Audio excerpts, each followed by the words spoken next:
Hello, my name is Eddie Tofpik. I'm Head of Technical Analysis and Senior Markets Analyst at ADM Investor Services International Limited. And here's your weekly technical analysis of Paris rapeseed, Winnipeg canola, and Malaysian palm oil markets. I'll start with Paris rapeseed. The combined bearish dark cloud cover and bearish double made on the 23rd of March as an action on its own was not that significant, but it did allow the creation of an upper trend line for a smaller ascending narrowing wedge pattern. The lower trend line for this pattern was created just after, at the end of April. This will become apparent why I'm talking about this first. With the changeover, prices gapped down below the lower trend line, that was the end of April, and allowed for some targets to be drawn on the downside. A primary target X in the 756.5 area and a secondary target X1 in the 692 even area. As you can see, they're becoming now relevant. The primary was at that time a big ask on the downside, even given some of the recent larger ranges we've seen here. This leads me on to a bit of a sidetrack. You see, there had been, as I repeatedly said since my annual review of Paris rapeseed back at the very start of January this year, there had been some big patterns in operation here, and a big ask such as this one was in order. Now, going back to my commentary from the start of 2022, this leads, and I quote, "This leads to my final points. Since May last year, so that's May 2021, we have formed a newer, much more acute bull channel, currently 674 3/4 to 898 3/4. To me, this is super acute and thus unsustainable, but it is there and I will not dismiss it just because of acuteness." End of quote. Well, what I initially saw as a super acute bull channel is still there, but I have transferred it and finessed it here on this daily chart such that I see it now more as the February stroke April 2021 to date larger ascending broadening wedge pattern rather than a bull channel. This pattern had been the outlying corralling, if you like, the bullish corralling influence on this market despite what may be happening on a daily, even weekly basis. This pattern had been showing the way higher all the time.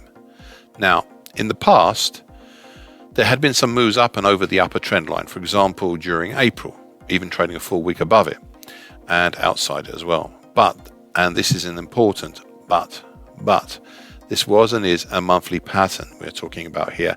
And though we've only had the one monthly close for April above and outside it, hence you would look at that period as a breach rather than as a break of the pattern. I'll speak more on this pattern shortly as it is timely. Looking back on the action in May, in the middle of the month, as I have repeated here in every commentary since, a very, very, very significant weekly key reversal down. Since then, we've seen a gradual increasing follow-on lower, breaking down through the short medium moving average, 799 1/4.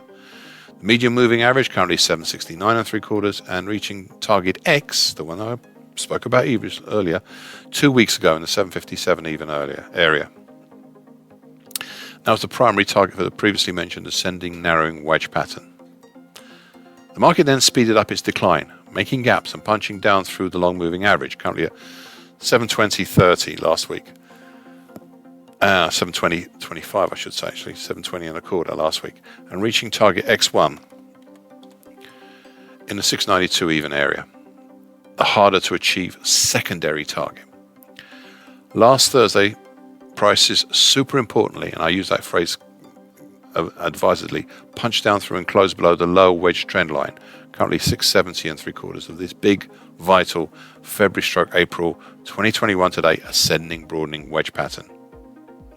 I will now just remind you of my comments from last week about this move below the trend line, and I quote, "This was a supreme event, but it should be treated cautiously. You see, just as I treated a break above back in April with caution, so will I treat this one. The very least I will do is wait until I see what happens at the end of the month, next week, as in now." And that's the end of the quote. It was because of this caution on my part that I was not too surprised to see the very next day, that is last Friday, the market revert back up with a combined daily key reversal up and bullish engulfing pattern that saw prices close back above the trend line after just one session below it. We've seen prices since slowly move higher, but it has been a tortured process, and I suspect that the overhead long moving average, which had earlier proved to be little if any support, may now not only be resistance but likely significant resistance. I suspect the lower wedge trend line may be revisited again, and maybe soon. Winnipeg canola. The peak of this market in late April was with a 3-day bearish evening star pattern. This caused a dramatic drop at the start of the following week, which we're still seeing the effects of even now. The next bearish event was the gapping lower after changeover in mid-May. After that, the next bearish event was when prices dropped down through the significant February high at 1092.20, as well as the medium moving average, currently 1076.40, and entered a fairly free territory below until the wide band of congestion between October 2021 to February 2022, and that's between 942.5 and 1030 even.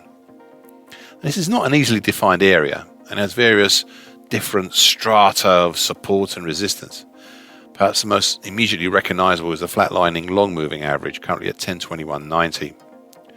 For a number of weeks, prices tried to go down through this long moving average, but only managed it 2 weeks ago, and when they did, the drop accelerated. I suspect this was due to there not being that many supports below, bar the 50% Fibonacci lines of the January 21 to April 22 move at 921.70 and the October 20 to April 22 move at 863.80. It was only when prices dropped below the latter, plus the October 2020 today uptrend, currently 886.70, that we started to see a halt, if perhaps temporary, in the declines. Now, you could say it was the August and September lows 817 and 839.20 respectively that stopped the fall, but I am still inclined to look at one other factor, which I suspect may be the reason why prices stopped falling and why they are hesitant now in recovering back up, is the very acute, broken, bearish Andrews pitchfork for the late April to mid-May move. Now, I am not a fan of acute or super acute pitchforks, but you can see that the lower time, currently 780.60, stopped the low last Friday, and now the market is being hassled by the descending upper tine, currently at 915.10. Because of these, despite the pitchfork being broken back in early June, I suspect we may see those lows possibly being revisited once again. Bursa Malaysia crude palm oil. The bearish opening Black Mariposa made 3 Thursdays ago that I highlighted last week was not, as I suspected, the trigger that set off this huge move lower, but it was the finger pulling the trigger back. It was the next days, the Friday in a shortened week, that triggered the move lower by significantly closing below the medium moving average, currently at 62.93. Prices then temporarily halted at the middle time, currently 55.65, of the late April, late May bearish shift pitchfork before resuming their journey lower with gapping moves down. Prices accelerated below the Fibonacci congestion at 57.10 and 56.89, plus the 50% Fibonacci line of the January 21 to March 22 move at 56.42, as well as the long moving average, currently at 56.55. Last week, prices gapped below the lower time, currently 49.83, filling old gaps from an island bottom from back in January. The market slowed its fall at the same time and halted just short of an old all-time high from March 2008 at 44.84. It is at this point I will draw your attention to the last part of my commentary from 2 weeks ago.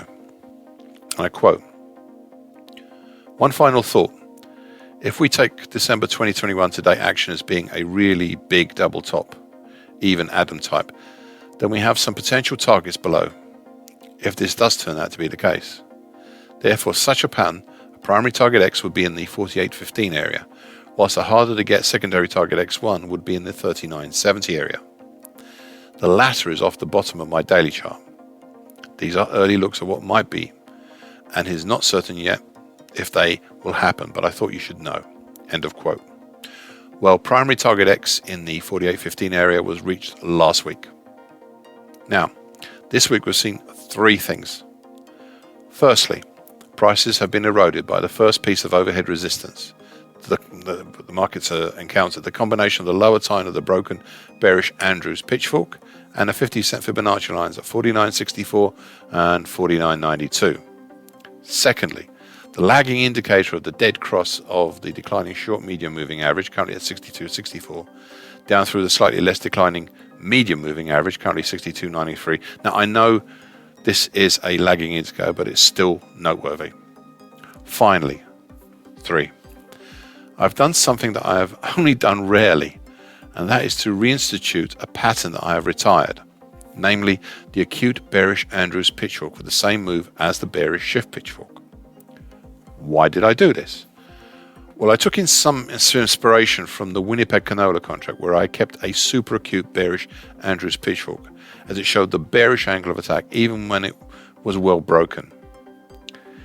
In this case here, both the bearish Andrews and the shift pitchfork are broken. So why have I kept them on? Well, it's to do with the tines. It's to do one thing actually. It's to do with the tines crossing over. We have the last crossover of tines here possible in a few days' time on the 6th of July. It is circled in red. And I suspect we may still see here some significant action on or soon after that date. Typically, I'd look to see one or more of these things: volatility, a change in trend, or a reinforcement of a trend. Hence, caution around that time. Thank you for listening. This weekly broadcast gives you essential market patterns and consequences. Please be aware of the risk disclaimer posted with this broadcast. Copyrights Eddie Tofpik and ADM Investor Services International Limited. And here comes the final bit.